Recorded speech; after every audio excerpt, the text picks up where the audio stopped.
2008 წლის აგვისტოში ქართული ჯარი სამხედრო საქმისგან შორს მყოფი პოლიტიკოსების მიერ მართულ ომში აღმოჩნდა, რომლებმაც გარე ძალების დახმარების იმედითა და ქართველი სამხედროების აზრის უგულებელ ყოფით ქალაქ ცხინვალზე შეტევა განახორციელეს. აგვისტოს ომის ეს რუსული ვერსია მხოლოდ რუსული აღარ არის. კრემლის თანამოაზრეობა ქართულმა ოცნებამ დოკუმენტურადაც დაადასტურა. საპარლამენტო ტრიბუნიდან თია წულკიანმა დღეს სწორედ საკუთარი კომისიის მიერ მომზადებული დასკვნა წარადგინა და როგორც მოსაოდნელი იყო 2008 წლის ომში საქართველოს დაადანაშაულა.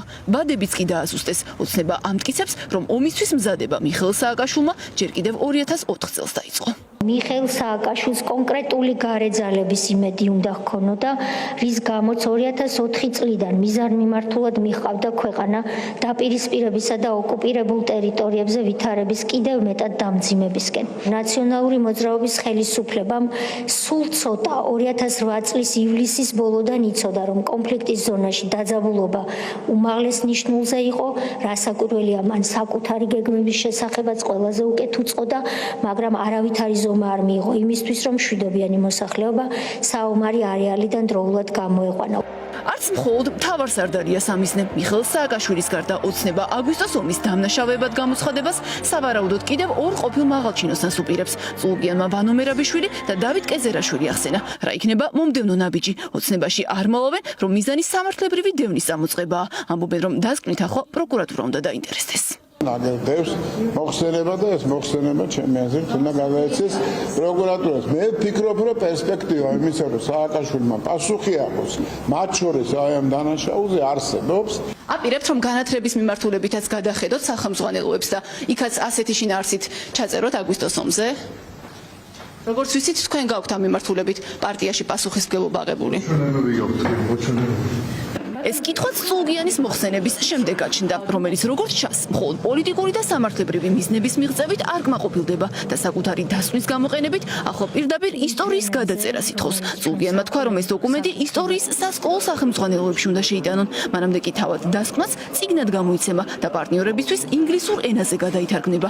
პარტია ერთსულოვანია იმის მიუხედავად, რომ მოსაოდნელია კრემლი დოკუმენტს ოკუპირებული რეგიონების აღიარებისთვის გამოიყენებს, ხვალ მის მხარდაჭერას ოცნება მაინც სრული შემადგენლობით გეგმავს. სად არის იმის გარანტია, რომ კრემლი ამ დოკუმენტს მისთვის სასარგებლოდ არ გამოიყენებს? ხო და ეს არის სწორი მიმართულება. სად არის იმის გარანტია, რომ კრემლი ამ დოკუმენტს მისთვის სასარგებლოდ არ გამოიყენებს?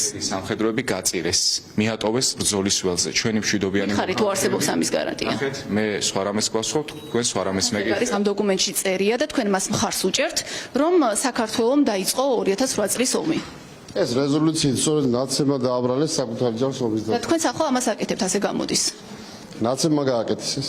და თქვენ ამის გამო აკრიტიკებდით ნაციონალურ მოძრაობას, ახლა ამავე დოკუმენტშიც თქვენვე ამტკიცებთ, რომ 2008 წლის ომი, რომ სააკაშვილმა დაიწყო ეს ომი, რომ 2004 წლიდან ემზადებოდა ამისთვის, ეს თქვათია წულკიანმა. ბევრი დასკვნა არსებობს. არ ფიქრობთ, რომ ახლა კრემლის საქმე გააკეთეთ, იმით რომ ამ დოკუმენტის მხარდაჭერას გეგმავთ? რა უნდა გამოიყენოს კონკრეტულად? მტკიცება იმის შესახებ, რომ ეს ომი არის ქართული მხარის პასუხისმგებლობა, რომ ამისთვის სააკაშვილი ემზადებოდა ჯერ კიდევ 2004 წლიდან.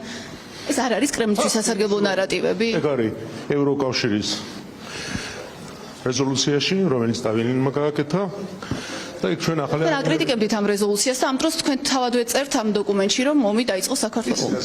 აგვისტოს ომი დასკვნის ცენტრალური საკითხია, თუმცა არა ერთადერთი. 400 გვერდიან ტექსტში ოცნება ნაციონალურ მოძრაობას, ბრალდებას ბევრი სხვა მიმართულებითაც უყენებს. ამ დანაშაულთა ნაწილი წულკიანმაც ჩამოთვალა, თუმცა შერჩევა წარმატებული არ აღმოჩნდა, რადგან უმრავლეს შემთხვევაში მსმენელი ადრესატად სავარაუდოდ სწორედ ქართულ ოცნებას წარმოიდგენდა. დაუსჯელობის სინდრომი იყო გამეფებული და მაღალი პოლიტიკური მხარდაჭერა ჰქონდათ სამართალდამცავ სტრუქტურებს ძალადობის განხორციელებისას. მიხეილ სააკაშვილმა არაერთი პირი, რომელიც თავად ჩადიოდა წამებას ან არაადამიანურ მოპყრობას, ან სათავეში ედგა ძალადობრივ სისტემას, საპრეზიდენტო ორდენებით დააჯილდოვა. მთელი მმართველობის განმავლობაში ადგილი ჰქონდა კანონგარეშე პროცესებს, რომელთა მიზანსაც ბიზნესისა და სხვა კერძო მესაკუთრეების რეკეტი, ტერორი წარმოადგენდა.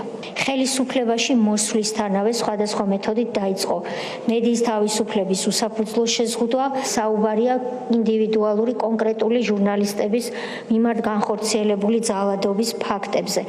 კომისიის მუშაობის საფუძველზე სამართლებრივი დევნის საფრთხის წინაშე ნაციონალური მოძრაობა მარტო არ არის. ოცნებამ სამიზნებად ოპონენტები სხვა პოლიტიკური პარტიებიდანაც მონიშნა. მათ შორისაა გიორგი გახარიაც, რომელსაც ჩორჩანას საგუშაგო საქმეზე შესაძლოა მრავალწლიანი პატიმრობა დაემუქროს. სხვადასხვა მიზეზით მუქარა გაავრცელეს ძლიერი საქართველოს და კოალიცია ცვლილებისთვის წინააღმდეგაც. არც არასამთავრობოები დავიწყებიათ. საერთოდ დანაშაულად მათ ოცნება სახელმწიფო გადატრიალების მცდელობას უთვლის. ჯანსაღი პოლიტიკური სისტემის ჩამოყალიბების ხელშეშლას მიხეილ სააკაშვილთან და ნაციონალურ მოძრაობასთან ერთად ახორციელებენ წინამდებარე დასკვნაში სახელობითად მოხსენიებული არასამთავრობო ორგანიზაციები, რომლებიც უცხოეთიდან ფინანსდებიან, ასევე ნაციონალური მოძრაობის წიაღიდან გამოსული ისეთი პოლიტიკური გაერთიანებების სხვებს შორის, როგორიცაა კოალიცია ცვლილებებისთვის და ნაციონალურ მოძრაობასთან სრულ კოორდინაციასა და კოალიციურ მმართველობაში მყოფი ძლიერი საქართველო და გახარია საქართველოსთვის.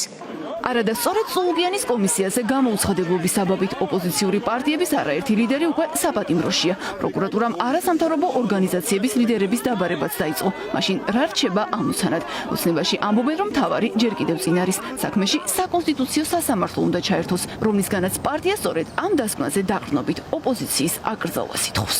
ეს ღალატის კომისია სწორედ ვლადიმერ პუტინის დავალებით შეიქმნა და თეაწოლუკიანის მამას, როგორც გამოჰქონდა სასიკვდილო განაჩენები საქართველოს მოქალაქეების წინააღმდეგ საბჭოთა დროს, დღეს თეაწოლუკიანს სურდა, რომ გამოეტანა სასიკვდილო განაჩენი ქართული სახელმწიფოს წინააღმდეგ.